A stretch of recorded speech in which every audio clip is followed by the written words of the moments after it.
Signore e signori, il compianto è il pioniere delle radio italiane a New York, l'amico Sal Palmeri, con l'intervista della settimana con Umberto Napolitano, il grande cantautore. Grazie alla mia collaborazione ho messo tutti insieme, per avere a Umberto Napolitano al programma di Sal Palmeri questo scorso aprile. Allora tutti quanti, buon ascolto con Umberto Napolitano nel programma di Sal Palmeri. Voglio bene. Amici, buon pomeriggio o una buona sera a seconda da dove ci ascoltate. L'ospite che sto per presentarvi si chiama Umberto Napolitano, il noto maestro cantautore Umberto Napolitano di Brescia. È un cantautore italiano ed è anche noto per aver scritto tanti brani di successo, fra i quali Come ti chiami, Amiamoci, Mille volte ti amo, soltanto per menzionarmene alcuni. Diamo subito il benvenuto a Umberto Napolitano che è già in linea. Ciao Umberto, piacere di conoscerti e benvenuto a New York, New York. Grazie, piacere tutto mio, ciao a tutti i radioascoltatori e poi facciamo un ciao al nostro amico comune Phil Priamo che ci ha permesso questo incontro, che io sono felicissimo perché dall'Italia ti seguo da sempre. Noi cantanti, Sal è un mito per noi. Grazie. Phil è un grande ascoltatore di New York e New York. Bene, allora tu sei un cantautore molto affermato in Italia con una fetta di pubblico che ti porti dietro negli anni. Nel 1966 hai ricevuto il premio della critica europea per il brano che hai scritto, Chitarre contro la guerra. L'anno successivo sei stato finalista ad un disco per l'estate e al terzo Gondola d'Argento, però il successo vero e proprio l'hai avuto anni dopo, nel 1975, con la vittoria del tuo brano Ora il disco va, vincitore della manifestazione dell'Associazione Nazionale dei DJ. E poi dopo sono venuti gli altri successi, Come ti chiami, Amiamoci, Bimba mia, Mille volte ti amo. Umberto, com'è nata la tua passione per la musica e come hai scoperto di avere un talento nel canto? Guarda, velocissimo, mio papà militare mi portavano sempre a ballare, io ero sotto il palco messo con la carrozzina, poi a 9 anni ho cominciato a cantare per la Rai di Torino e lavoravo con Febo Conti in Chissà chi lo sa. A 13 anni sono entrato nel mio primo complesso, a 15 anni nel complesso migliore di Torino, il Cicoccia. Poi sono andato a Milano e a Milano è nata il mio successo, perché ho iniziato lavorando al cabaret di Franco Nebbia. Insieme c'erano artisti famosissimi con me, da Enrico Maime che era il regista, Sandro Massimini, Mariangela Melato. È stato un mondo e lì ho scritto la mia canzone Chitarre contro la guerra. Qual è il ricordo più bello del tuo percorso professionale? Ma mi prendi così, guarda, io ho vissuto tutti i momenti, ogni momento è stato bello, come adesso il momento più bello è quello che io vivo.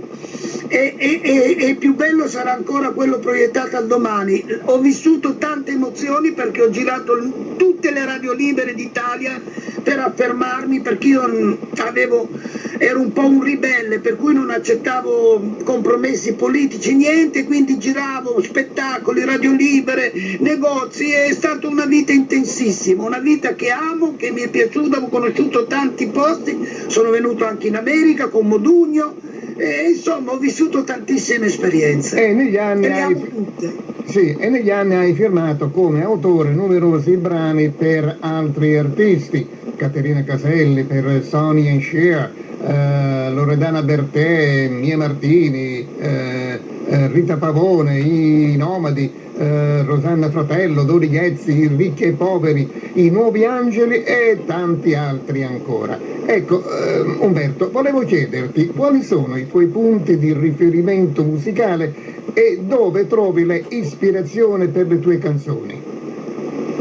Il punto di riferimento musicale è il mio animo, veramente, è il mio animo. Sai perché sono diventato un autore io?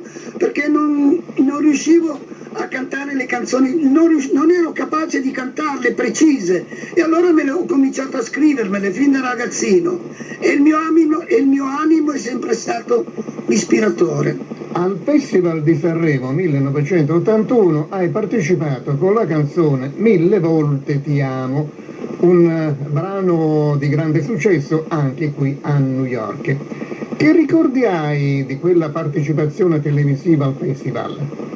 È un ricordo che prima di andare sul palco dissero a mia moglie che non andavo in finale, ma non me ne fregava niente, perché cantavo una canzone dove rimasero scioccati, perché per la prima volta anticipavo che i ragazzi non avevano lavoro, il diploma non serviva a niente, non trovavano una casa, e invece di andare a scrivere sui muri ti odio, ti ammazzo, ti faccio quello, scrivevano ti amo, e mille volte ti amo, e attraverso l'amore è continuata sempre la mia rivoluzione.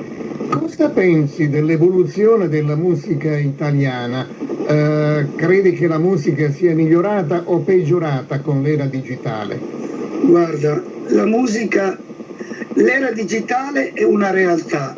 La musica italiana purtroppo non è migliorata, perché mentre nel mondo tutte le canzoni hanno la melodia che è stata il piatto forte dell'Italia, in Italia melodia l'abbiamo dimenticata. Sanremo non ci ricordiamo una canzone, quindi cosa ti devo dire? Sta andando il rap, sta andando quello, sta andando quell'altro, però l'era digitale non è che ha portato male alla melodia, cioè è proprio che è cambiato un'era. Noi italiani non facciamo più gli italiani, e questo è il grande dramma. All'estero fanno gli italiani, usano la melodia, e dimmi se sbaglio. Sì. Come abbiamo detto prima, tu hai scritto tante canzoni importanti per cantanti famosi.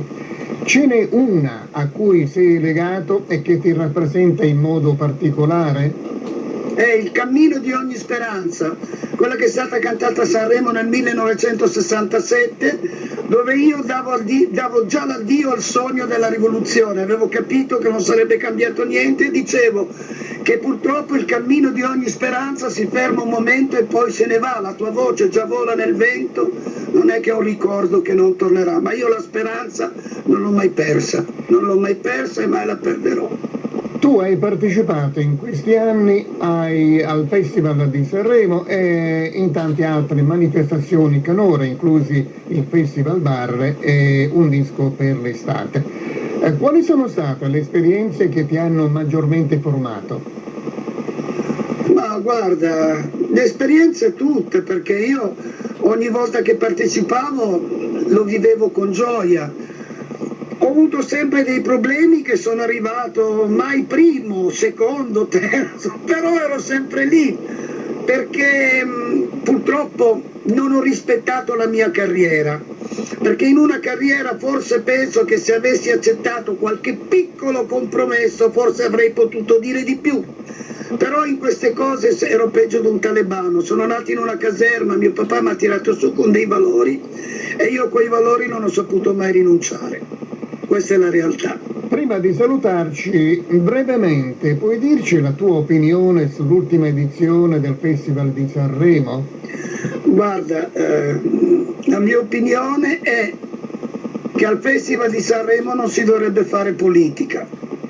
Non è un Festival di Sanremo, non so perché la chiamano il Festival della canzone italiana, è uno show dove succede di tutto e di più, dove ognuno può, addirittura si dicono parolacce, si fanno gesti. Scusami, io non sono un bacchettone, ho 76 anni, fra qualche mese, fra un paio di mesi, ma sono pieno di energia, perché dove vivo io, vivo un po' in una vecchia barchetta a vela di 9 metri, ma dove io, mia moglie e il cane stiamo da Dio e respiriamo aria pura.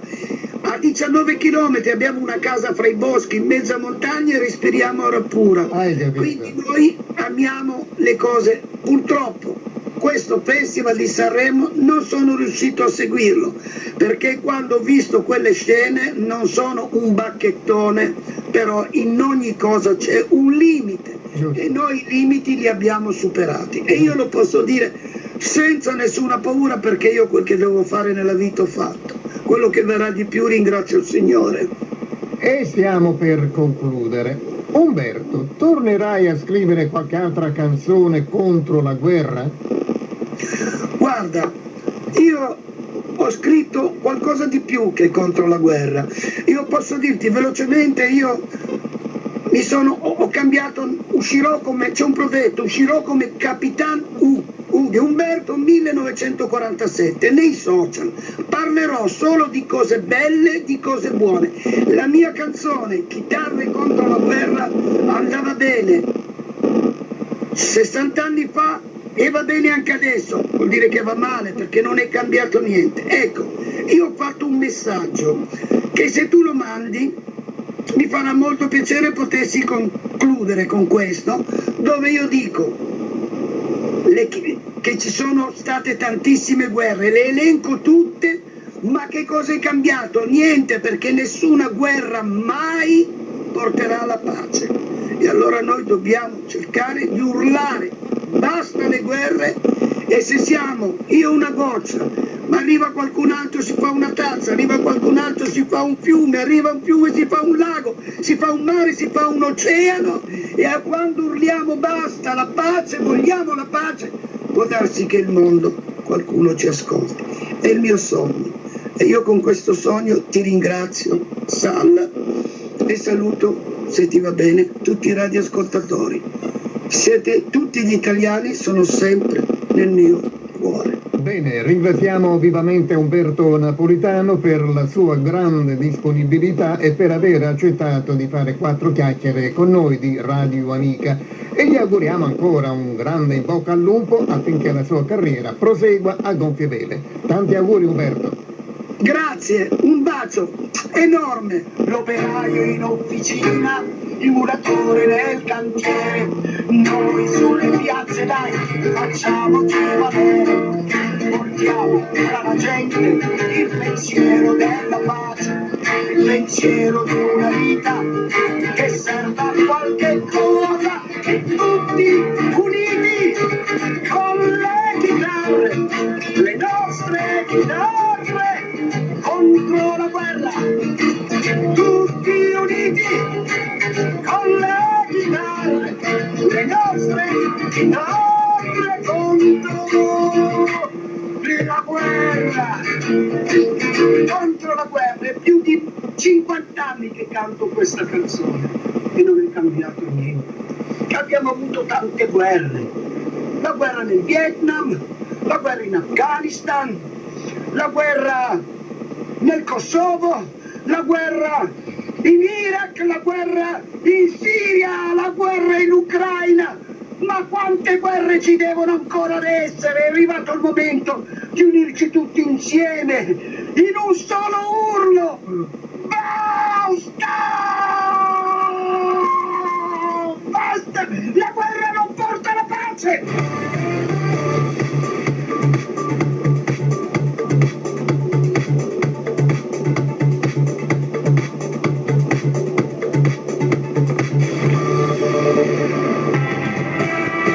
Di nuovo salve amici, ricominciamo con la musica ed ecco un brano di Rosa Chemical, Made in Italy.